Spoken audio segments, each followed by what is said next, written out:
नमस्कार, मैं हूं जल्पा क्षत्रिय और आप देख रहे हो के न्यूज नेशनल। अमेरिका ने बृहस्पतिवार को आगाह किया कि रूस के खिलाफ अमेरिकी प्रतिबंधों में गतिरोध पैदा करने वाले देशों को अंजाम भुगतने पड़ेंगे। साथ ही ये भी कहा कि वे रूस से ऊर्जा एवं अन्य वस्तुओं का भारत के आयात में तीव्र वृद्धि देखना नहीं चाहेगा। अमेरिका के उपराष्ट्रीय सुरक्षा सलाहकार दलीप सिंह ने मॉस्को एवं बीजिंग के बीच असीमित साझेदारी का भी जिक्र किया और कहा कि भारत को यह अपेक्षा नहीं करनी चाहिए कि यदि चीन वास्तविक नियंत्रण रेखा का उल्लंघन करता है तो रूस भारत की रक्षा करने के लिए दौड़ा चला आएगा।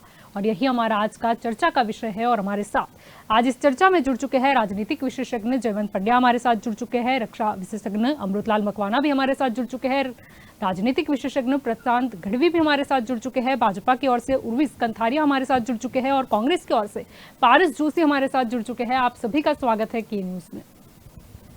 आपसे यहाँ पर शुरुआत मैं करना चाहूंगी जयवंत जी, जहां एक और अमेरिका की चेतावनी और दबाव है, वहीं दूसरी और वैसे तो रूस के विदेश मंत्री का भी बयान सामने आया है कि हम भारत को किसी भी सामान की आपूर्ति करने के लिए तैयार है।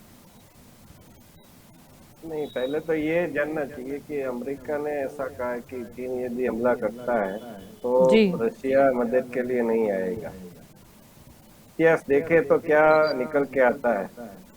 इतिहास में ऐसा है कि जब भी बांग्लादेश के लिए भारत पाकिस्तान का युद्ध हुआ था और अमेरिका के जहाज आ रहे थे, तभी वो जी रशिया ही था, सोवियत संघ ही था उस समय, जिसने अपने जहाज भेज दिए थे। तो अमेरिका का काउंटर हो गया था और अमेरिका कुछ हस्तक्षेप नहीं कर पाया।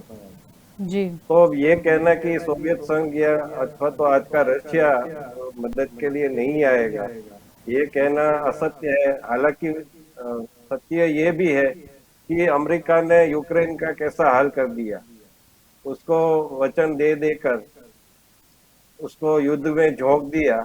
जी और आज हम देख रहे हैं कि उसके जो राष्ट्र प्रमुख है जेलेंस्की, वो बार बार जैसे गिड़गिड़ाते हैं कि आपने हमारा क्या हाल कर दिया, आपने कुछ नहीं किया। नाटो में लेने का वचन दिया लेकिन कुछ नहीं किया, अभी तक वो नाटो के सदस्य नहीं बन पाए उसका उनका देश। तो ऐन मौके पर दगा देना ये किसकी फितरत में है, किसके स्वभाव में है।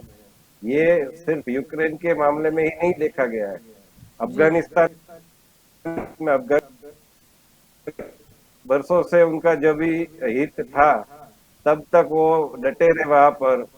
लेकिन जब भी उनको लगे कि इससे तो अपनी ही स्थिति खराब, आर्थिक स्थिति और सैन्य स्थिति सब कुछ, तो उन्होंने फिर वहां से निकलने का मन बना लिया।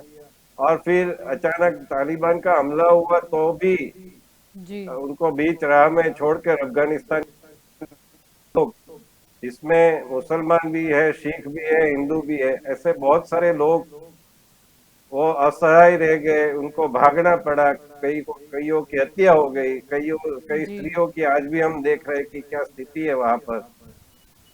तो ये सब बीच मझधार में छोड़ जाने का तो अमेरिका की फितरत में, अमेरिका की प्रकृति में है, स्वभाव में जी है। इराक में क्या हुआ, तो इससे बहुत सारे उदाहरण हमको मिल जाएंगे कि अमेरिका बीच मझधार में छोड़ देता है। पाकिस्तान को छोड़ दिया, पाकिस्तान से अब उनका कोई हित नहीं है इतना बड़ा, तो जी पाकिस्तान का हाथ भी छोड़ दिया और पाकिस्तान को मदद करना भी बंद कर दिया। तो ये सब अमेरिका के ये वचन है और अमेरिका का इसमें कोई वो नहीं है। इसमें अभी उनकी स्थिति ऐसी नहीं है जगत जमादार जैसी, जी क्योंकि चीन और रशिया ताकतवर है और भारत भी ताकतवर है। इसमें इसको इसकी धमकी से डर जाना नहीं चाहिए। बिल्कुल दूसरी बात यह है कि भारत की जो स्थिति है वो इतनी मजबूत हो गई है अभी के रशिया के विदेश मंत्री सागारोव यहाँ पर आए हैं, तो वो कह रहे हैं कि इसके मध्यस्थी भारत कर सकता है। जी ये वही रशिया है जो एक समय पर भारत पाकिस्तान का युद्ध होता था तो उसने मध्यस्थी की थी 1965 के बाद ताशकंद में। हम उससे भली भली भांति ज्ञात है। तो ये जो रशिया है वही जी रशिया अभी भारत के लिए कह रहा है तो ये बदलते समय की एक पहचान है। हमको ये समझना होगा कि भारत पहले जैसा भारत नहीं है, अभी शक्तिशाली बन रहा है। हालांकि अभी बहुत सारी यात्रा तय करनी है, लेकिन जी भारत की स्थिति काफी मजबूत हुई है। तो तात्पर्य यही है कि अमेरिका के दबाव में हमें आना नहीं चाहिए। 1998 में परमाणु परीक्षण हमने किए थे, तभी भी अमेरिका और उनके साथी देशों ने हम पर कई आर्थिक प्रतिबंध लगा दिए थे। उस समय एनडीए सरकार हो या फिर भारत की जनता हो या फिर एनआरआई हो, जी उन्होंने इतना अच्छा किया कि उसके बाद अमेरिका को भी झुकना पड़ा, ऑस्ट्रेलिया को झुकना पड़ा, जी जिन्होंने यूरेनियम की आपूर्ति के लिए प्रतिबंध लगाया था, जापान ने प्रतिबंध लगाया था, तो वो सबको हटाना पड़ा और G20 में हम फिर शामिल हो गए थे, हमको शामिल करना पड़ा था। तो ये एक आपको करना पड़ेगा, आपको अपनी ताकत दिखानी पड़ेगी। हालांकि वो जी ताकत का गलत प्रदर्शन भी नहीं होना चाहिए, लेकिन ताकत तो दिखानी पड़ती है, तभी दुनिया हमारा लोहा मानती है। जी बिल्कुल। आपकी और उर्वी जी यहाँ पर आना चाहूंगी। भारत के दौरे पर आए अमेरिका के जो डेप्यूटी एनएसए दलीप सिंह हैं, उन्होंने भारत को चेतावनी दे दी और कहा कि रूस पर लगाए प्रतिबंधों का उल्लंघन करने वाले देशों को भी गंभीर परिणाम भुगतने होंगे। यानी कहीं ना कहीं अमेरिका को ये रास नहीं आ रहा है कि क्यों हम रूस की साइड है, या फिर मतलब कि मध्यस्थता हमने क्यों हमेशा रखी है, क्यों हम कहीं ना कहीं ये युद्ध के खिलाफ एक शांतिपूर्ण माहौल चाहते हैं। आपकी बात जो है, दलीप सिंह जी का कल का जो स्टेटमेंट है 31 मार्च का, कि हमें इनके कॉन्सिक्वेंसेस जो है वो भुगतने पड़ेंगे, ये एक स्पेक्युलेटिव स्टेटमेंट बन के रह गया है और अमेरिका ने खुद ने इसका एहसास किया है। जी तो आज एक जो इनके फॉरेन अफेयर्स के एग्जीक्यूटिव है मिस्टर प्राइस का बड़ा एलाबोरेट एक स्टेटमेंट आया है कि सब देश जो भी है उनको रशिया के साथ अपने जो भी रिलेशंस है वो मेंटेन करने की लिबर्टी मानते हैं। जी मार्च और 1 अप्रैल में आया। दूसरा इन्होंने बोला कि अमेरिका ने है वगैरह जो उन्होंने कर ली है, तो 31 का कॉन्सिक्वेंस इन्होंने शायद समझ लिया है और 1 अप्रैल को उन्होंने स्टेबिलाइज करने का कर दिया है, जी ऐसा प्राइमरी लेवल पे लगता है। दूसरा कि सारा आकलन अगर देखे तो एक तरफ जियोपॉलिटिकल और दूसरी तरफ इकोनॉमिक इंटरेस्ट है, ट्रेडिंग इंटरेस्ट है अमेरिका और नाटो वगैरह का। इसमें मेजर रीजन जो मेजर कंपोनेंट है वो एनर्जी पावर है। रशिया एक बहुत बड़ा एनर्जी पावर है, मैन्युफैक्चरिंग लेवल पे है और ट्रेड भी कर सकता है। यूएस एंड नेटो जो है वो कंज्यूमर लेवल पे है, यूजर लेवल पे है और ट्रेडिंग लेवल पे है। और इंडिया जो है वो भी यूजर लेवल पे है। तो यूजर लेवल पे एक बड़ी ताकत इंडिया में है। तो वो इन्होंने एस्टिमेशन इनका ठीक से किया नहीं था। तो रशिया का capabilities to protect its sovereign interest is really very high. और दूसरा, controlling Russia through a proxy in Ukraine, वो एक अपना ऑब्जेक्टिव था, उनको नाटो में जुड़ा जाए वगैरह उनका था, जी वो अभी फेल हो गया है। अभी इंडो रशिया रिलेशंस की बात करें तो हमारा 70% डिफेंस, जैसे जयवंत जी ने भी अभी बताया कि रशिया हमारे साथ हमेशा एक मित्र के तौर पे खड़ा हुआ, ऐतिहासिक तौर पे। तो वो आज भी वो स्थिति है, 70% डिफेंस इक्विपमेंट्स हम रशिया से लेते हैं और वो डिफेंस इक्विपमेंट्स का मेंटेनेंस वगैरह का भी ऑनगोइंग। तो रशिया के साथ तो हमारी जो मैत्री है वो तो रहेगी, वो तो आज अमेरिका ने भी एक्सेप्ट कर लिया है। अभी बात है सैंक्शंस की। अमेरिका को जी लगा कि हम नाटो में यूक्रेन को नहीं ले लेंगे, नहीं ले सकेंगे, तो ऑल्टरनेटिव वॉर सिचुएशन क्या कर सकते हैं, तो उन्होंने सैंक्शंस, इकोनॉमिक वॉर करने की उन्होंने कोशिश की, सैंक्शंस लगाए, लेकिन सैंक्शंस भी सक्सेसफुल नहीं हो रहे क्योंकि प्राइस के स्टेटमेंट में, आज के स्टेटमेंट में ये रिफ्लेक्ट होता है कि sanctions are not working because India ने परचेज इंडिकेशंस अपने बता दिए हैं कि जो भी हमारा इंपोर्ट रिक्वायरमेंट जी रशिया से भी खरीद सकते हैं। अच्छे टर्म से देता है तो हमारी इकोनॉमी को चलाने के लिए, हमारे इन्फ्लेशन को कंट्रोल करने के लिए जो हमें करना पड़ेगा राष्ट्र के तौर पे, वो हम करेंगे। और वो जी करके रूपी उन्होंने एडजस्टमेंट स्टार्ट कर दिया है। और दूसरी बहुत गंभीर बात यह है कि अमेरिका और नाटो को ये था पोजीशन, एक स्पेक्युलेटिव पोजीशन इनके माइंडसेट में जी ये थी कि रूबल को वो इतना डिवैल्यू कर देंगे, इतना वॉलेटाइल कर देंगे कि रशियन इकोनॉमी तितर बितर हो जाएगी और जी सारे लोगों को इसकी जो इम्पैक्ट है वो न्यूट्रल स्टैंस वाले को भी उसकी इम्पैक्ट आएगी। लेकिन ऐसा हुआ नहीं। रूबल जो 74-75 था डॉलर के सामने, वो आज कुछ 84-85 है।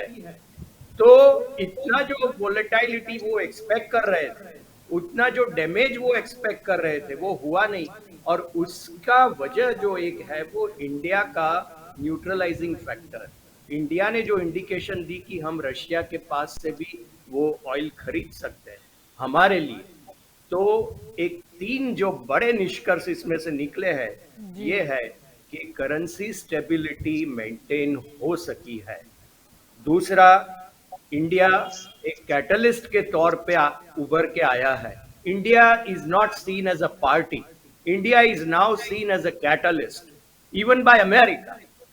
और तीसरी बात कि high headedness does not work, कि आप कोई भी देश को, छोटा बड़ा कोई भी देश है, अभी इंटरडिपेंडेंसी इतनी बढ़ गई है कि आप किसी को भी बुलिंग नहीं कर सकते। ये सारे राजनेताओं ने दुनिया में अभी एहसास कर। जी जी बिल्कुल। प्रसन्न जी, आपके और यहाँ पर आना चाहूंगी। स्पष्ट बात यही सामने आई कि अमेरिका नहीं चाहता कि भारत के ऊर्जा और दूसरी चीजों के आयात में रूस की हिस्सेदारी बढ़े। देखिए, ये मुझे लग रहा है इस पार्ट को मैक्रो लेवल पे 360 डिग्री समझना पड़ेगा। यूएस को अभी कहीं ना कहीं जलन कुछ और है। इंडिया जो भी क्रूड परचेस कर रहा है वो अमंग ऑल कंट्रीज, इसमें से यूएस से कम 7 to 8% खरीद रहा है और रशिया से 2%। बट प्रॉब्लम ये है कि रशिया से जितना खरीद रहा था इंडिया पूरा साल, वो इसने इन्वेड करने के बाद इतने दिनों में खरीद लिया है। करीबन तो 13 मिलियन रशिया से हमने परचेस किया है। हार्डली, मतलब जो हम 2 से 3% जो लेते थे वो पर है। एक तरफ उसने ऐसा बोला कि हम रेट, बट यस वो एक्सी, क्योंकि अभी यूएसए को थ्रेट है जी इस तरीके से ज्यादा कमी प्राइस की बात करेगा तो इंडिया जो 2% पे है शायद डबल चला जाएगा। और वो डबल डिजिट पे जाने के साथ पैरेलल वो रूपी एंड रूबल में ट्रांजैक्शन करेगा, जो यूएस नहीं चाहता है। जिसे उर्विश ने बताया कि यूएस वही चाहता है कि रूबल ज्यादा से ज्यादा डाउन हो, और इंडिया जिस तरीके से मेज की परचेस करेगा, इंपोर्ट कराएगा, तो रूपी रूबल की कम्युनिकेशन हो रही है और वहां और ट्रांजैक्शन भी रूबल में करने के लिए पे आउट फाइंड कर रहे हैं हम लोग। तो ये पूरे मामले को अगर आप देखो तो इंडिया का आज तक का जो रुख रहा है, ये युद्ध के बाद भी हमारा एक ही पैच फंसा हुआ था कि यूक्रेन में हमारे स्टूडेंट फंसे हुए थे, वो अभी आबाद वहां से अच्छे तरीके से आ चुके हैं। हमने ना यूक्रेन के लिए कोई स्टैंड लिया है, ना रशिया के लिए कोई स्ट्रॉन्ग स्टैंड लिया है कि हम एक तरफ रहेंगे। बट यूएस को तो डेफिनेटली अगर उसका स्टैंड क्लियर था, तो जिस दिन यूक्रेन फंस गया था तब उनकी सेना को भेज के, तब सेना का इनडायरेक्ट सपोर्ट करके, और ये तो अच्छी बात है कि जो बाइडेन है, इसलिए ये 35 दिन में कुछ मतलब वाणी विलास इतना नहीं हुआ है। अगर इसकी जगह ट्रम्प होता तो आज तक आप क्या हो जाता, पूरे देश में वो हल्ला मचा देता, वो पूरे विश्व में हल्ला मचा देता, किसी को डायरेक्ट फोन कर देता, किसी के लिए कुछ भी स्टेटमेंट दे देता। आज देखो तो एम्बेसडर ने आके ये बात बताई, तो कहीं ना ब्रेक मारने का ट्राई किया है, इंडिया को एक सिग्नल दिया कि आप ब्रेक मारो, जिससे यूएस में कहीं ना कहीं प्रॉब्लम नहीं हो रही, बट यूएस जो महासत्ता पे है उसके सामने चाइना और रशिया जिस पेस से आगे बढ़ने का ट्राई कर रहा है, इसीलिए वो उसका हर एक जगह पर स्टेक बचा रहा है। मुझे लग रहा है प्राइमरी स्टेज पे एक धमकी तो नहीं बोल सकते, बट यस एक अलर्ट दिया हुआ है कि इसको आगे मत बढ़ाओ। बट उसके सामने चलो हम नहीं बढ़ाते हैं, उसके सामने आप क्या दोगे? वो कुछ कमिटमेंट नहीं है। आप कैसे करोगे? वो बेनिफिट नहीं है। रशिया के साथ हम ब्रेकअप नहीं कर सकते, हमारा डिफेंस का 70%। और जब इंडिया को डिफेंस की इक्विपमेंट की जरूरत थी तब यूएसए पाकिस्तान को सप्लाई किया हुआ है। तो वो जो हमारी संधि है कि हमारे दुश्मन देश को वो सप्लाई कर रहा है, इसलिए हम वहां से नहीं ले रहे, इसलिए हमने फ्रांस और रशिया ओपन किया था। तो ये पूरा सर्कल अगर आप घुमा लो तो यूएस क्या कमिट कर रहा है? और यूएस क्या है? महासत्ता है, वो तो टॉप पे बैठना चाहता है, किसी के साथ क्लोज बॉन्डिंग करना नहीं चाह रहा है। बट रशिया के साथ हमारा बॉन्डिंग भी है। भले रशिया से हमको उतना बेनिफिट, मतलब हमारा बहुत ही ज्यादा एक्सपोर्ट इंपोर्ट का रिलेशन है। तो इंडिया को बहुत ही मैचअप लेना पड़ेगा, इसको धमकी ना समझ से एकदम मतलब टेक्टफुली हैंडल करके भी आगे बढ़ना। जी बिल्कुल। आपकी और पारस जी यहाँ पर आना चाहूंगी। यहाँ पर मुद्दा यही है क्योंकि अगर रूस के साइड की बात आती है तो चाइना रूस के साइड खड़ा रहा और यूक्रेन को सिर्फ दिलासा देने जितना ही अमेरिका उसके साथ खड़ा रहा। अब मुद्दा ये है कि अमेरिका अब चीन को बीच में इसीलिए लाना चाहता है और ये एक स्टेटमेंट भी इसीलिए दिया गया कि भारत पे अगर चीन ने कभी अतिक्रमण कर दिया तो रूस इसमें बीच में दौड़ा नहीं चला आएगा। यानी कहीं ना कहीं वो बिगाड़ना चाहता है कि रूस और चीन और भारत मतलब तीनों का अभी जो रुख है उसे किस तरीके से तोड़ा जाए। जी जल्पा मैडम, पहले तो मैं बता दूं कि यूएस की ऐसी धमकियों से भारत को डरना नहीं चाहिए। रशिया के साथ हमारे जो संबंध है, भारत के जो संबंध है, वो कई दशकों साल पुराने संबंध हैं।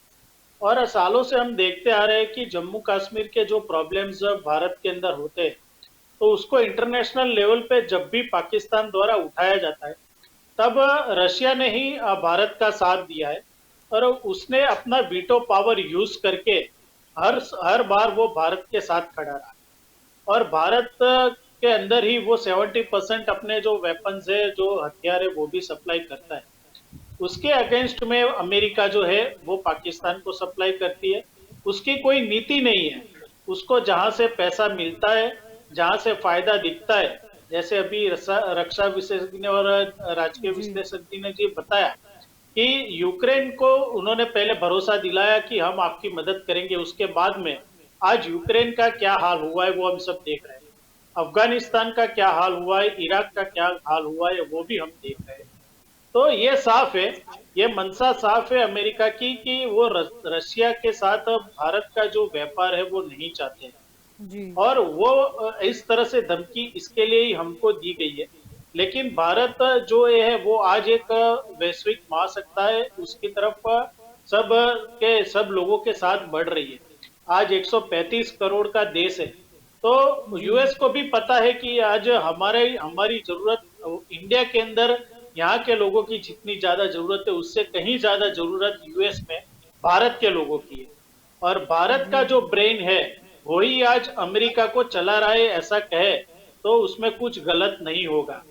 और रही चीन की बात, तो चीन अगर कोई हमारी सीमा में घुसपैठ करता है तो भारत उसके लिए जवाब देने के लिए सक्षम है। हाँ, उसको अगर सपोर्ट लेना पड़ा तो रशिया भी और कई सारे भी देश है वो सपोर्ट कर सकते हैं, लेकिन यूएस के ऊपर भरोसा करके हम उसकी बात नहीं मान सकते। रशिया के साथ हम देख सकते हैं कि 2018 का तक का जो फिगर था मेरे पास, उसमें हम लोग 21,000 करोड़ से ज्यादा का जो बिजनेस है वो उनके साथ अभी तक कर चुके हैं और अभी भी फिगर उसके साथ ज्यादा बढ़ रही। तो ये हमारा एक पुराना दोस्त है और पुराने दोस्त के साथ हमारे व्यापारिक संबंध भी इतने अच्छे हैं और राजनीतिक संबंध भी सालों नहीं दशकों से इतने अच्छे हैं। और हर बार कोई भी इंटरनेशनल लेवल के इश्यूज के अंदर रशिया जो है वो भारत के साथ खड़ा रहा है। तो हम ये पॉलिटिकल इश्यू नहीं, लेकिन एक नेशनल, जब अपने देश की बात आती है और देश की नीतियों की बात आती है तब हम पॉलिटिकल जो इश्यूज है वो भूल के एक भारतीय की तरह, एक इंडियन की तरह सबके साथ खड़े रहते हैं। और मैं ये जो यूएस के जो स्टेटमेंट है कि भाई अगर आप रशिया के साथ बिजनेस करते हैं तो उसमें आपको गलत परिणाम आएंगे, तो ऐसी कोई धमकियों से भारत डरने वाला नहीं है और भारत को निग्लेक्ट करना ये यूएस की भी आज की समय की ताकत नहीं। जी मैडम। जी बिल्कुल। आपकी और मकवाना जी यहाँ पर आना चाहूंगी, क्योंकि संयुक्त राष्ट्र में भारत के जो स्थायी प्रतिनिधि रहे हैं सैयद अकबरुद्दीन, उन्होंने भी कहीं ना कहीं एक स्टेटमेंट दिया है। जैसे ही ये प्रतिबंध वाली कहीं ना कहीं चेतावनी थी, उन्होंने ये स्पष्ट ट्वीट कर दिया कि ये हमारे दोस्त है, ये कूटनीतिक भाषा नहीं है, ये जबरदस्ती की भाषा है। और साथ ही उन्होंने ये भी कह दिया कि कोई इस युवक को बताए कि एक तरफा दंडात्मक प्रतिबंध अंतर्राष्ट्रीय कानून का उल्लंघन है। जी जल्पा, जिस प्रकार से दो महासत्ताएं आज अमेरिका और रशिया जो सामने आई हैं, और ये शीत युद्ध बहुत पुराना, दशकों पुराना शीत युद्ध चल रहा है। अमेरिका चाहता है कि मैं सर्वोत्तम सत्ता हूं, रशिया चाहता है मैं सर्वोत्तम सत्ता हूं, चाइना भी अपने तरफ से प्रयास कर रहा है और बाकी बचे हुए दो कंट्री भी प्रयास कर रहा है। लेकिन यहां जिस प्रकार से अभी ये संजोग बना हुआ है जो रशिया और यूक्रेन के बीच में, और ये आप और हम सब शुरू से ही जानते हैं कि ये जो आग की चिंगारी लगी है, उस चिंगारी लगने के पीछे का कारण मुख्य तौर पर ये महासत्ता अमेरिका ही है जी। और आप और हम सभी जानते हैं कि अमेरिका ने अभी तक कितने कंट्रियों को बर्बाद करके छोड़ दिया है। उसमें चाहे आप लीबिया का नाम ले लो, अफगानिस्तान का नाम ले लो, सीरिया का नाम ले लो, इराक का नाम ले लो, और अभी ये जो है आपके सामने ये लाइव एग्जाम्पल है। तो मैं ये देख रहा हूं कि जब से ये नाटो संगठन खड़ा हुआ है 99 के बाद में मात्र और 16 सदस्य थे उनके, और 90s की बात कर रहा हूं मैं, और 99 में मात्र और मात्र उसमें 4 सदस्य जुड़ते हैं या 5 सदस्य जुड़ते हैं। और धीरे धीरे करके अमेरिका चाहता था कि मैं तमाम जितने भी 91 के बाद 15 स्टेट के अंदर जब इनका विभाजन अलग अलग देशों में हुआ, तो वो चाहता है कि धीरे धीरे करके वो तमाम रीजन को अपनी तरफ को खींच लिया जाए, जैसे कि नाटो की पावर, आज नाटो 30 सभ्य देश है, तो ये बाकी के जो बचे हुए देश है उसमें से सबसे बड़ा यूरोपियन अगर कोई स्टेट रहा है, देश रहा है, तो वो यूक्रेन है। तो वो चाह रहा था, यूक्रेन पर पूरा फोकस किया हुआ था कि किसी भी हालत में यूक्रेन को नाटो का सदस्य बनाया जाए। कि 2021 में उन्होंने जो प्रस्ताव रखा था उसमें से 4 कंट्री शामिल थे, Bosnia, Argentina, Georgia and Ukraine, कि इन चारों को मिला देंगे तो हमारा 34 का सदस्य हो जाएगा और इसके बाद हम रशिया के ऊपर हावी हो सकते हैं। लेकिन ये उनकी जो तरकीब है वो कामयाब नहीं हो पाई। रशिया ने हर बार 99 में भी बोला, 90s में भी बोला कि भाई अभी नो फर्दर एक्सपेंशन। इसके बाद 2004 में 4-5 कंट्री मिले, तभी भी बोला नो फर्दर एक्सटेंशन।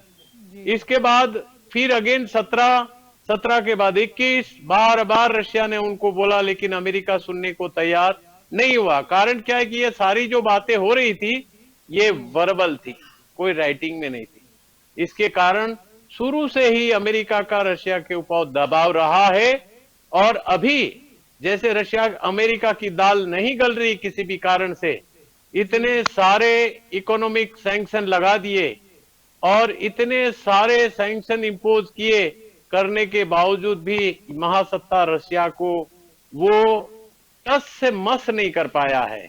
और इसमें 2 महासत्ता भारत और चाइना दोनों तटस्थ नीति अपना रहे हैं। दोनों जो है किसी भी देश के साथ नहीं है, ना तो अमेरिका के साथ है ना रशिया के साथ है। लेकिन रशिया हमारा पुराना मित्र है। आज तक 1947 से लेकर अभी तक उन्होंने अपना 6 वीटो पावर को इस्तेमाल करते हुए भारत की बहुत बड़ी मदद करी है। चाहे वो जम्मू कश्मीर का इशा हो, चाहे वो 1971 में जो वॉर हुआ था उस समय शरणार्थियों का इश्यू हो, या जब कोई इश्यू खड़ा हुआ है उन तमाम इश्यू में रशिया ने भारत का पूरा साथ दिया है। और सबसे बड़ी बात अगर कही जाए कि आज 1971 वॉर को 50 साल पूरे हो गए, 51 साल बैठ गया, तो 71 वॉर में रशिया ही हमारे सामने था और अमेरिका को धमकी दी थी कि अगर आप नहीं हटे अमेरिका का 40 बेड़ा पहुंचने से पहले, रशिया का 7वां बेड़ा पहुंच करके उन्होंने एक धमकी पहले से ही दे दी कि अगर 1 इंच भी आगे बढ़ा तो हम पूरे न्यूक्लियर ये जो वॉर हेड के साथ संबंध तैयार है, वो आप पर हम छोड़ देंगे।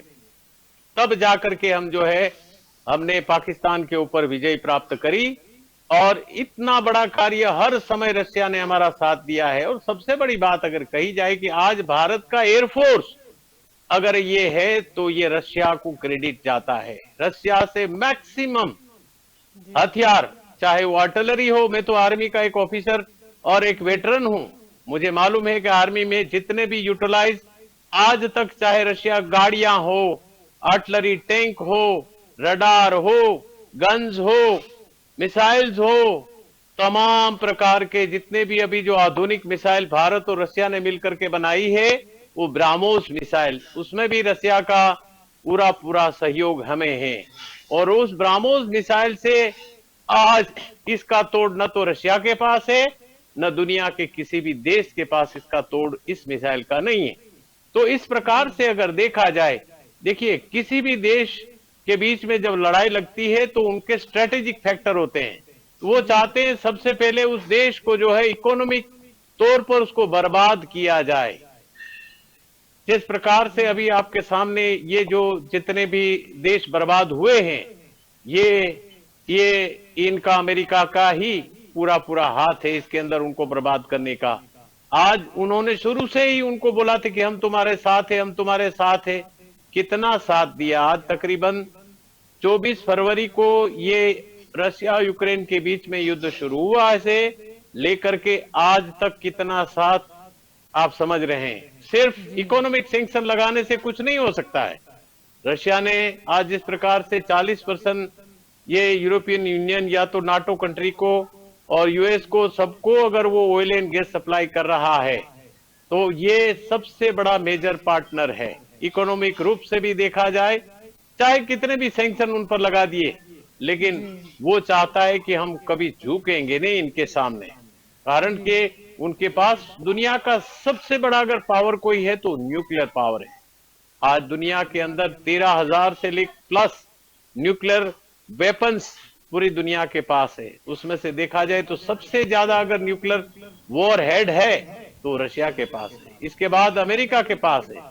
पूरी दुनिया में टोटल ऐसे 9 कंट्री है, 5 तो ये जो है अमेरिका, रशिया, चीन, Britain, France, Bharat, Pakistan, Israel, north Korea.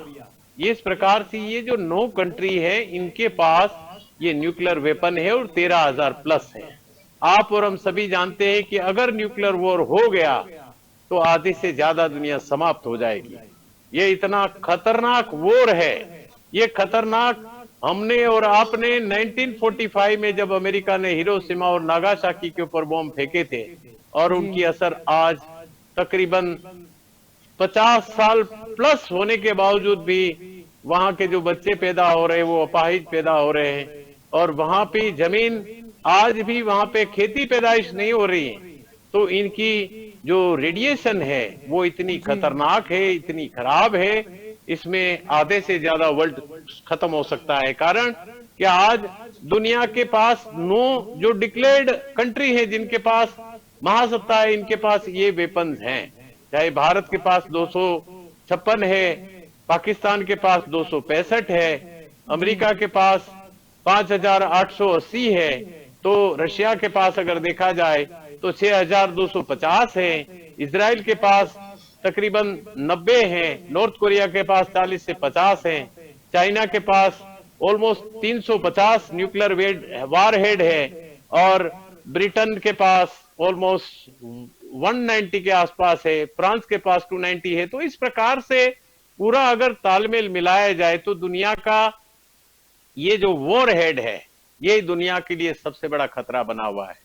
तो हम चाहते हैं कि ये जो यूक्रेन और रशिया के बीच में ये इश्यू खड़ा हुआ है ये शांतिपूर्वक इश्यू समाप्त हो जाए।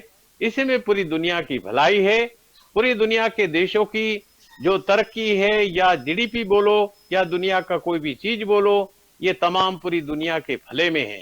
कारण ये दोनों महासत्ता अपने अपने अपने हथियारों को बेचने के लिए, अपना अपना उल्लू सीधा करने के लिए, अपना ईगो को शांत करने के लिए और अपने आप को सुपर पावर बनाने के लिए, मानने के लिए इस प्रकार की कार्रवाई अलग अलग देशों में किया करते हैं। तो मुझे पूरी उम्मीद है कि आने वाले समय में अगर इस समस्या का समाधान जल्दी से नहीं निकला तो आने वाला समय हो सकता है तीसरे विश्व युद्ध की चिंगारी को कोई रोक नहीं सकता है। तो हम यही चाहते हैं, चाहे कितने भी सैंक्शन लगा दो, कुछ भी कर दो, उन सैंक्शनों से कोई फर्क नहीं पड़ने वाला है। कारण क्या, रशिया से अलग हुआ देश को कैसे वो चाहेगा कि मैं अमेरिका को उस देश के साथ मिलने दिया जाए। रशिया से अलग हुए तमाम देश जो है वो उनकी प्रभुसत्ता थी 90 से पहले, तो वो उनको क्यों देगा। आज चाइना जिस प्रकार से ताइवान अलग हुआ है तो वो उनकी मीट वहीं पे मंडई है कि जैसे ही उनको मौका मिले वो ताइवान के ऊपर अटैक करके वो अपने साथ मिला रह गया। कारण हर कंट्री, हर महासत्ता चाहती है कि मेरा जो विस्तार हो और वो हर तरफ से चाहता है। आज जिस प्रकार से सारे स्टेटमेंट आ रहे हैं वर्ल्ड वाइड, आज 30 कंट्री ने मिलकर के रशिया के ऊपर सैंक्शन लगाया है, लेकिन फिर भी रशिया जो है टस से मस नहीं हो रहा है। कारण कि जिस प्रकार रशिया आज मुसीबत में है तो भारत ने उसका 25% लेस करके जो उनको एक ऑयल और क्रूड खरीदने का रास्ता दिखाया है और भारत ने उस मुसीबत में उसका साथ दिया है और देना भी चाहिए। और हमें किसी के दबाव में आने की कोई जरूरत नहीं है। 135 करोड़ का देश है। अगर अमेरिका देखा जाए कितना उसकी संख्या है, 16-17 करोड़ या 35 करोड़ 36 करोड़ अप्रोक्सीमेटली। रशिया की भी देखी जाए तो 20-25 करोड़।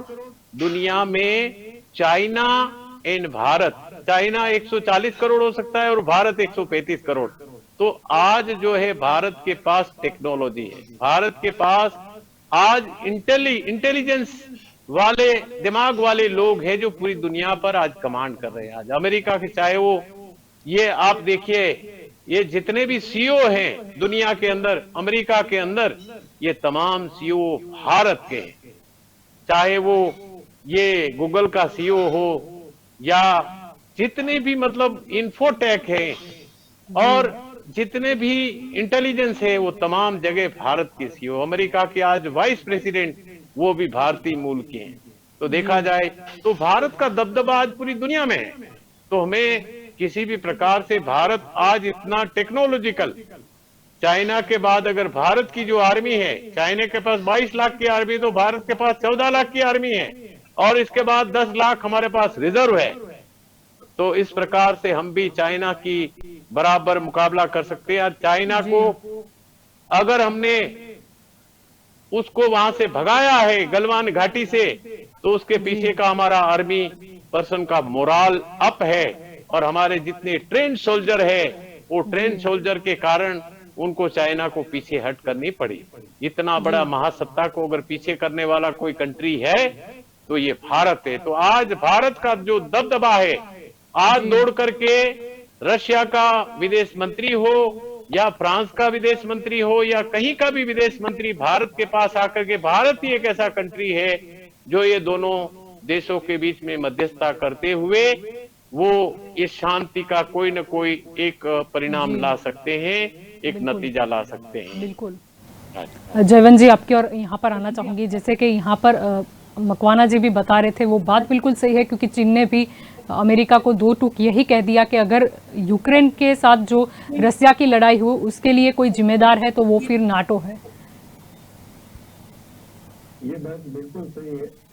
किसी के बाद में जैसे भूटान एक अलग देश है, लेकिन भूटान की सरहद पर जब भी डोकलाम में चीन ने गतिविधियां शुरू कर दी थी, तो भूटान क्योंकि अपना एक ऐसा देश है जो इसकी सुरक्षा के लिए हम उसका जिम्मा लेते हैं, तो हमने वहां पर सेना खड़ी कर दी और 72 या 75 दिन तक वो सेना डटी रही और आखिर में चीन को वापस जाना पड़ा।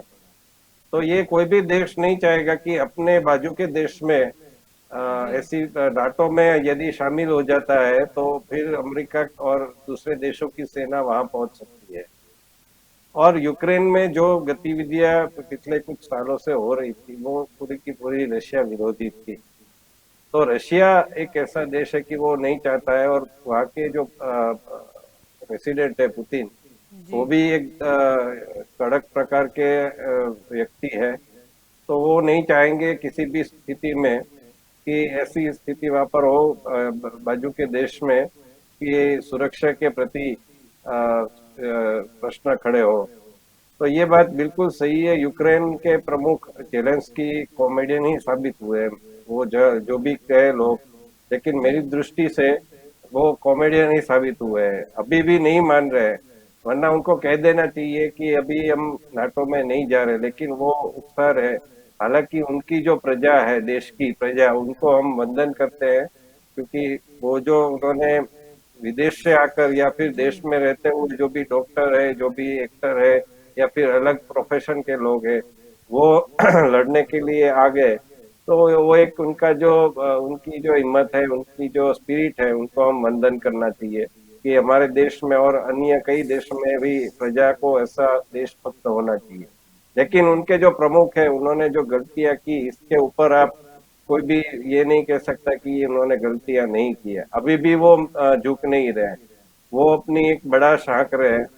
लेकिन जो प्रजा का उस प्रजा की स्थिति हो रही है, तो वो उनके लिए जिम्मेदार सिर्फ और सिर्फ उनके प्रमुख है, और उनके बाजू में खड़े मतलब खड़े तो नहीं है, लेकिन उकसाने के लिए खड़े रहे, वो अमेरिका और आदि सभी देश है।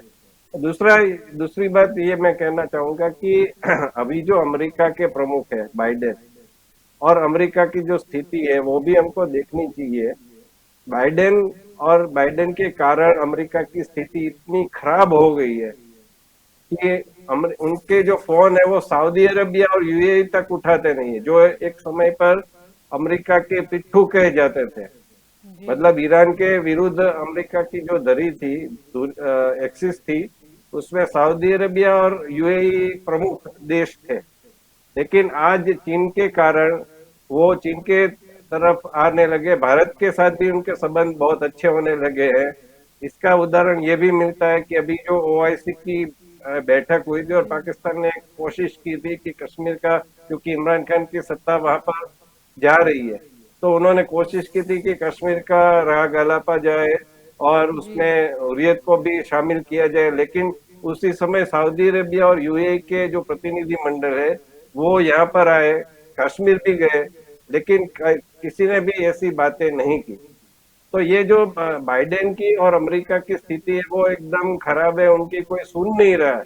इसके पहले ट्रम्प थे और कोरोना काल में भी हमने देखा कि WHO में भी उनकी कुछ सुनी नहीं गई, तो उन्होंने वहां से निकलने का निर्णय किया था। तो ये जो सारी बातें हो रही है वो हमको देखना चाहिए, ना कि हमको जो पिछला ट्रैक रिकॉर्ड है कि America is a super power और वो जो कहता है वही देश दुनिया में होगा। तो ये बात अभी धीरे धीरे डिक्लाइन हो रही है, उसकी जो सुपर पावर है वो डिक्लाइन हो रही है। उनके फोन कॉल कोई उठाता नहीं है, सऊदी अरेबिया हो या यूएई हो।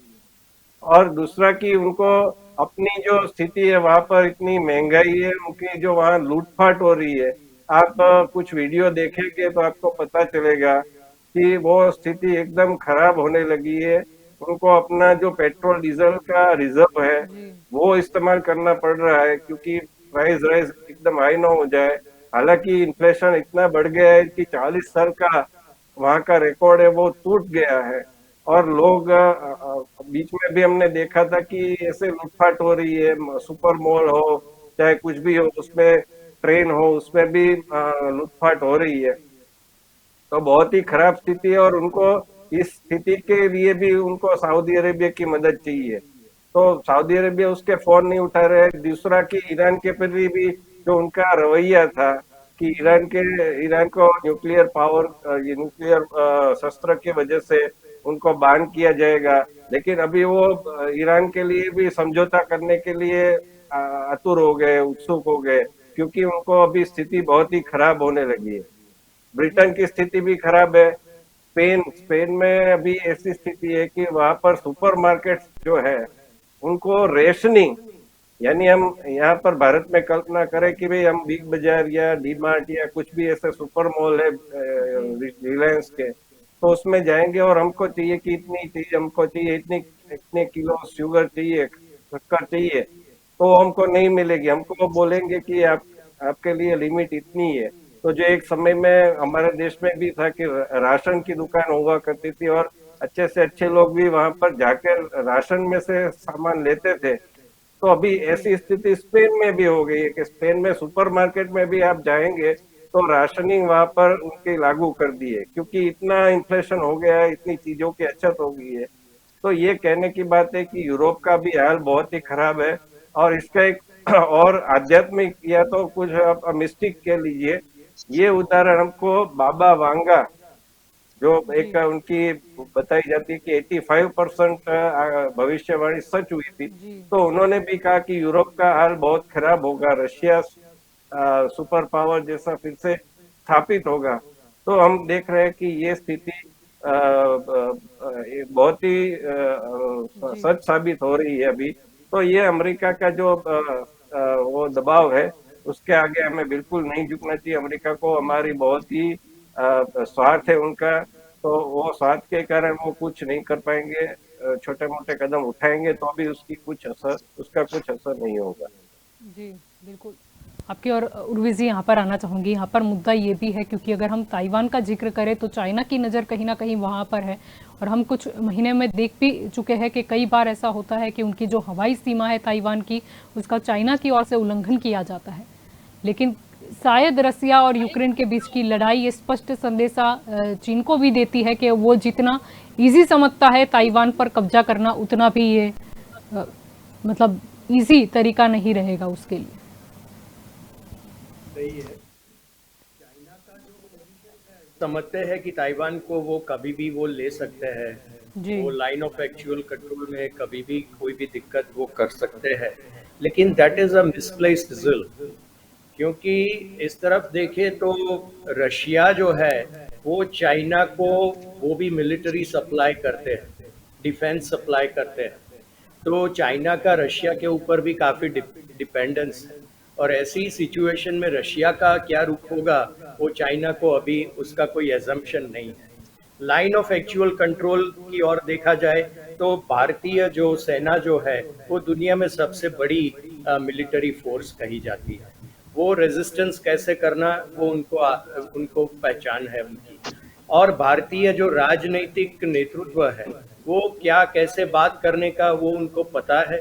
वो चाइना के साथ लगातार वो बातचीत में जारी रहे हैं और कोई भी ऐसा लाइन ऑफ एक्चुअल कंट्रोल में कोई एस्केलेशन हो ऐसा वो नहीं चाहते हैं। लेकिन अमेरिका की स्थिति आपने जो बताया अभी मकवाना जी ने, वो एक बहुत बड़ा पहलू वो समझने का ये है हमें कि America is in a 3 tyre situation. 3 tyre में सबसे जो बेस टायर है वो पीपल ऑफ अमेरिका है, दूसरा जो टीयर है वो पॉलिटिकल लीडरशिप है, और तीसरा जो सबसे टॉप पे है वो जो कंट्रोलिंग फैक्टर है वो वहाँ की वॉर इंडस्ट्री है। ये वॉर इंडस्ट्री सारी दुनिया को पहले विश्व युद्ध से लेके अब तक वो सप्लाईज करते रहते हैं।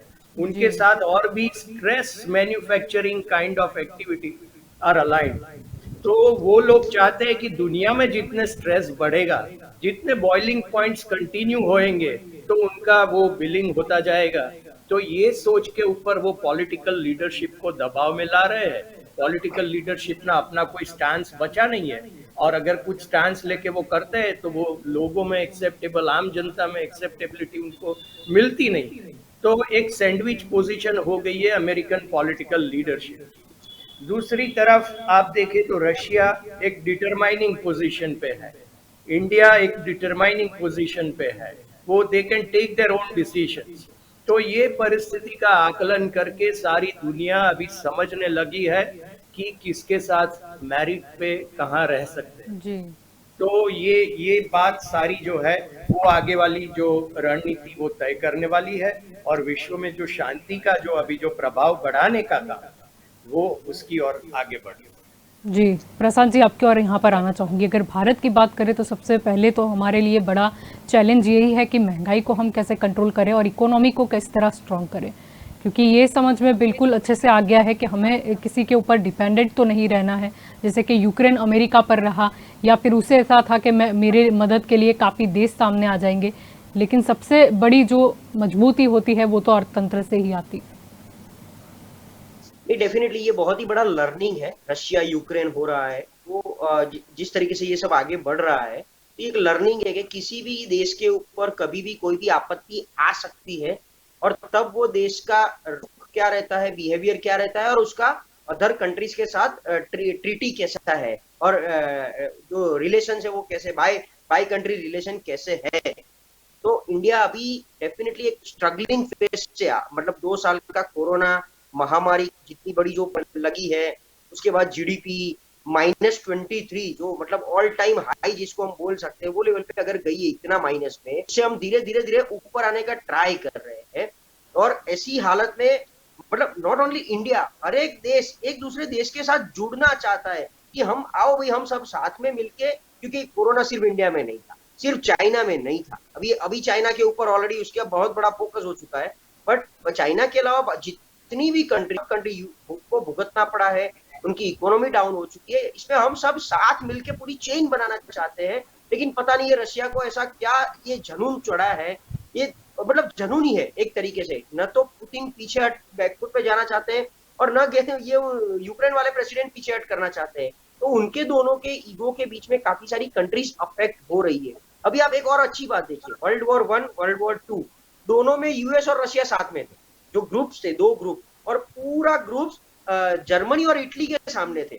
तब तो हिटलर का बहुत बड़ा नाम था, और चाइना तो वर्ल्ड वॉर 1 में था ही नहीं, वो वर्ल्ड वॉर 2 में इंट्रोड्यूस हुआ, तब उन्होंने उसकी प्रेजेंस दिखानी शुरू की।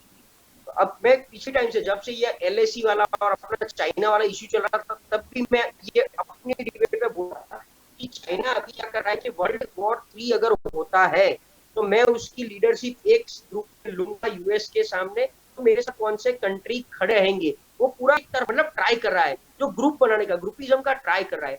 तो चाइना तो अभी इसीलिए वो तो बहुत ही खुश हो रहा है कहीं ना कहीं कि रशिया को साथ में लेके, कभी रशिया को थोड़ा सपोर्ट, रशिया के साथ पाकिस्तान को, मतलब अफगानिस्तान को जो सपोर्ट कर रहा है चाइना, तो वो अपना एक ग्रुपिज्म क्रिएट कर रहा है। बट इंडिया ये वॉर में कोई भी फ्रंट में आगे आना नहीं चाहता है, वो तो पीस की बात कर रहा है।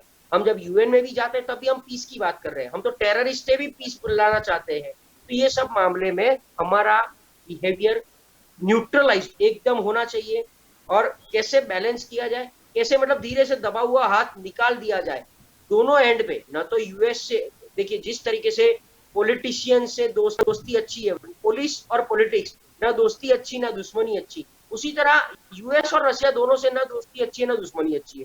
तो अपना दबा हुआ हाथ कैसे बाहर निकालना है, किस तरीके से बैलेंसली ये टाइम को पास आउट करना है। यूक्रेन को डेफिनेटली हम ब्लाइंड सपोर्ट, मैं जहां तक मानता हूं, जिस तरीके से यूक्रेन ने हमारे खिलाफ कहीं ना कहीं स्टेप्स लिए हैं, तो भले ओपनली हम सपोर्ट न कर पाए और नहीं किया है आज तक, बट उसको समझाने के लिए कि भाई तेरी औकात ताकत अभी जो है नहीं है, तो कोई मिडवे सॉल्यूशन के लिए अभी मुझे लग रहा है कि ये बहुत ही पानी सर से जा रहा है। तो कहीं ना कहीं एक स्टेज हर एक देश को ये मैटर को यूएन के ऊपर ले जाके भी कोई समाधान का रास्ता निकालना पड़ेगा, वरना अगर ये लंबा नीचे, अगर और 1 महीना चला तो बहुत सारी कंट्रीज को इसकी अफेक्ट होगी। जी बिल्कुल, आपके और यहाँ पर पारस जी आना चाहूँगी। यहाँ पर मुद्दा ये भी है कि चलो इकोनॉमी तो हम अपनी जैसे तैसे करके शायद स्ट्रॉन्ग कर भी लेंगे, या फिर कुछ ऐसी हमारी नीति भी बनाएंगे कि हम आगे मजबूती से चले, लेकिन हमेशा यही देखा गया है कि जो नंबर 1 की लड़ाई है उसमें जो देश के बीच में मुकाबला है, वो कहीं भी ये नहीं चाहते कि कोई और देश भी उनके कंपैरिजन में आए या फिर उनकी इकोनॉमी बढ़ रही हो। तो प्रयास यही रहता है कि बस इनका झगड़ा किससे करवा लो, एक साइड अमेरिका होगा, एक साइड चीन होगा। जी मैडम, स्वाभाविक है कि हर कोई जो देश है, पूरी दुनिया के अंदर 145 देश है, कंट्रीज है, उसमें से टॉप जो 10 देश है वो हर कोई चाहेगा कि हम लोग नंबर 1 बने। यूएस चाहेगा कि हम नंबर 1 बने, रशिया चाहेगा, चीन भी चाहेगा, भारत भी चाहेगा, और सब अपनी तरह से प्रयत्न करते ही रहते हैं।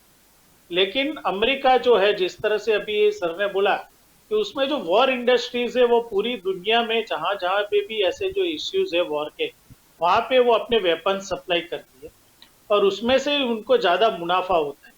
तो यूएस जो है वो पूरी दुनिया को हमेशा लड़ाना चाहती है और किसी भी देश के अर्थतंत्र में अच्छी तरह से वो चल सके और वो नंबर 1 की दिशा में आगे बढ़ सके या उसकी इकोनॉमी स्ट्रांग हो सके और वहाँ के लोगों का जो रहन सहन है वो अच्छा हो सके in compare of US style, वो कभी भी अमेरिका नहीं चाहता है।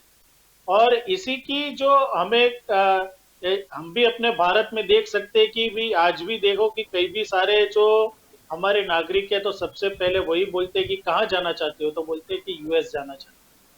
तो अभी भारत तो स्ट्रांग हो गया है अपनी तरफ से, उसने इतने सालों के अंदर डेवलपमेंट करके अपना अर्थतंत्र को मजबूत बनाने की कोशिश की है, इंफ्रास्ट्रक्चर को बनाने की कोशिश की हुई है और अपना एक स्ट्रांग जो मैसेज है वो दुनिया को छोड़ा हुआ है कि हम लोग अभी नंबर 1 की रेस में है। उसके हिसाब से ही चीन के जो पेट में जो है वो दुख रहा है। चीन ये नहीं चाहता है कि एशिया के अंदर भारत जो है वो चीन की कंपटीशन करे या नंबर 1 की रेस में है।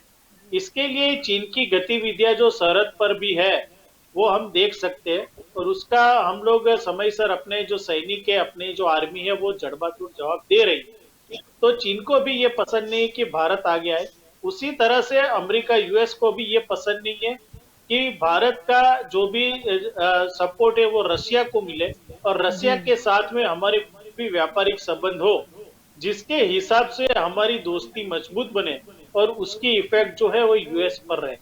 लेकिन मैं आपके माध्यम से कहना चाहता हूं कि हमको ऐसे कोई भी स्टेटमेंट है जो यूएस के है उससे डरने की कोई जरूरत नहीं है। भारत देश जो है वो इतना सक्षम है, वो किसी भी देश की चैलेंज को स्वीकार कर सकता है और हम अगले कुछ सालों के अंदर देखेंगे कि भारत नंबर 1 की रेस में आ तो चुका है और नंबर 1 बनेगा भी सही। और उस टाइम चीन है या यूएस है या फिर जो भी ब्रिटेन है उनको ये मानना ही पड़ेगा कि भारत नंबर 1 है और यहाँ की लोगों का जो ब्रेन है वो यूज करके ये लोग आगे आए हुए हैं और उसी का जो फायदा है वो लोग हमारे सामने उठा रहे हैं। लेकिन ये पक्की बात है कि किसी से भी डर के रखना नहीं चाहिए और मैंने पहले भी किया था इसमें पॉलिटिकल इश्यू नहीं होगा। सभी पार्टियां जो है प्रधानमंत्री के साथ खड़ी है, देश के साथ खड़ी है और जहां पे भी राष्ट्रीय सुरक्षा का सवाल आता है या राष्ट्रीय नीति की सवाल आती है तो हम सब एक साथ हैं। जी बिल्कुल, आपकी और मकवाने जी यहाँ पर आना चाहूँगी। वैसे तो समय का अभाव है लेकिन बहुत ही शॉर्टली आपसे आंसर इसका लेना चाहूँगी, क्योंकि अगर भारत देश की बात करें तो कहीं ना कहीं चीन भी हमारे ऊपर वो फॉर्मूला अपना चुका है कि पाकिस्तान हो, नेपाल हो या श्रीलंका हो, कैसे एक एक देश को अपने पैसों के दम पर कहीं ना कहीं दबा देना कि जिस बार उसे अतिक्रमण करना हुआ एलएसी पर तब उसे लगता है कि सारे दूसरे देश है वो तो खामोश रहेंगे या फिर उसकी साइड रहेंगे।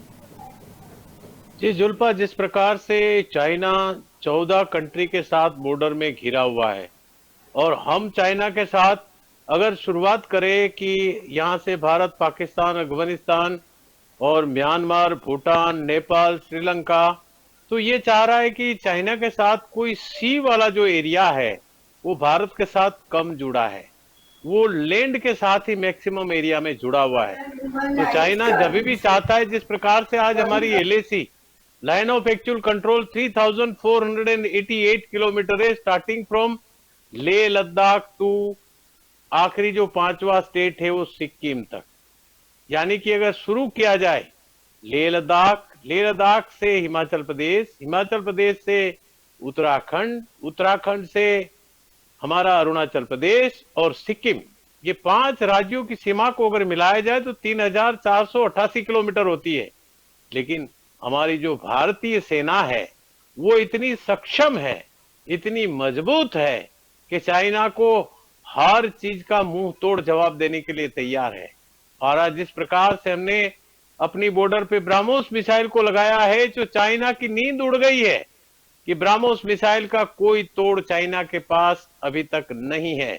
और चाइना के जितने भी हवाई क्षेत्र हैं या उसके एयर स्ट्रिप हैं वो कम से कम वहां से 300, 400, 500 किलोमीटर दूरी पर है।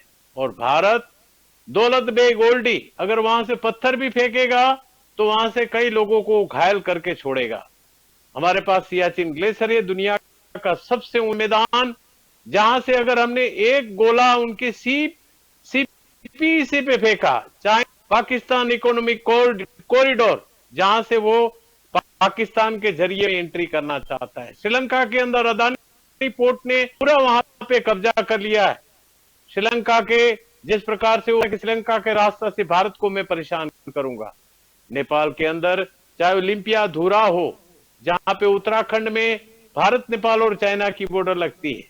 भूटान के अंदर जो वहां पे डोकलाम, यानी कि भूटान, भारत और चाइना, ये तीन बॉर्डर जो ट्राई नेशन जंक्शन बॉर्डर लगती है, तो उन बॉर्डर के ऊपर भी भारत हमेशा भूटान का मददगार रहा है, नेपाल का मददगार रहा है। तो भूटान और नेपाल कभी भी चाइना की तरफ नहीं जाएंगे, श्रीलंका की तरफ नहीं जाएंगे। कारण श्रीलंका ने आज जो श्रीलंका की हालत है, उस हालत को सुधारने के लिए भारत ने पूरी तरह से उनको मदद करी है। चाहे वो अफगानिस्तान में चले जाए, तो अफगानिस्तान के अंदर आज जिस प्रकार फूड का इश्यू हो गया है, तो भारत ने यहां से 50,000 टन जो अनाज है वो ईरान के रास्ते उनको भेजा गया है। पाकिस्तान के रास्ते पाकिस्तान ने मना कर दिया, तो अफगानिस्तान भी हमारी तरफ है।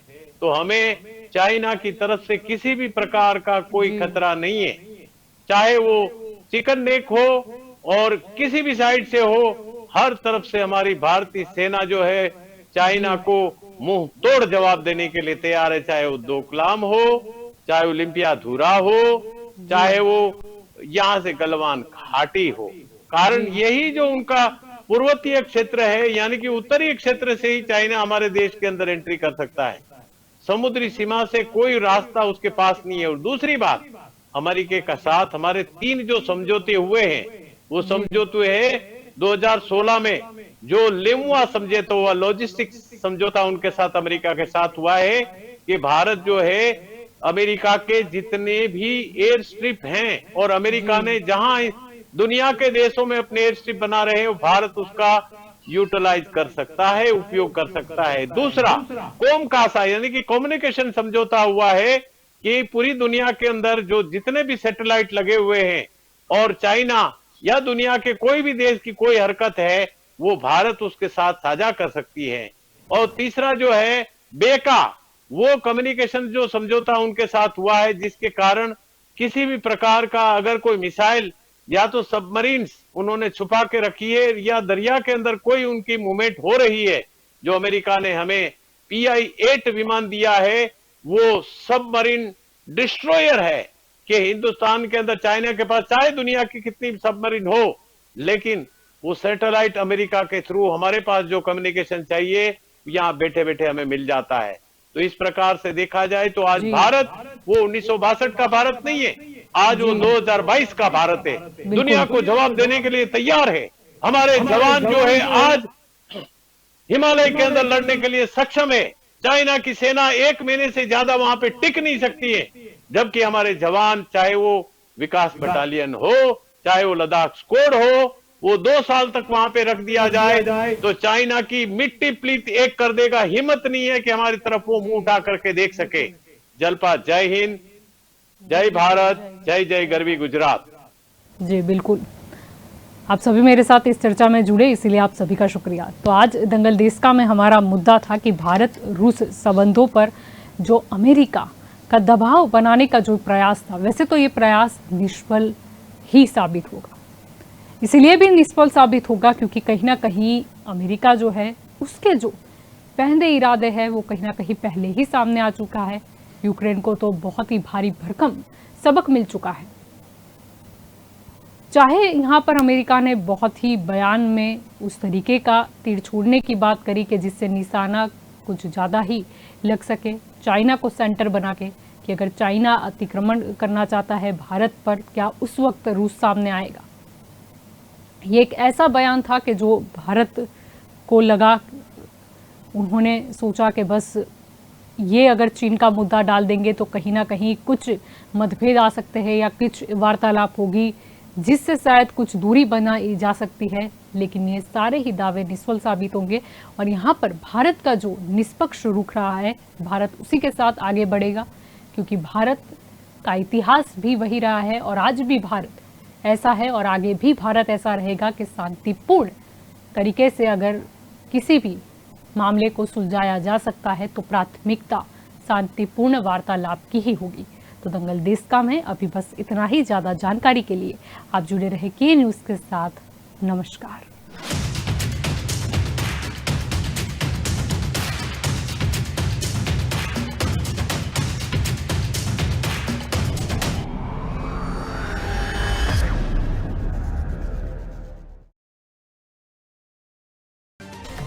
शिवम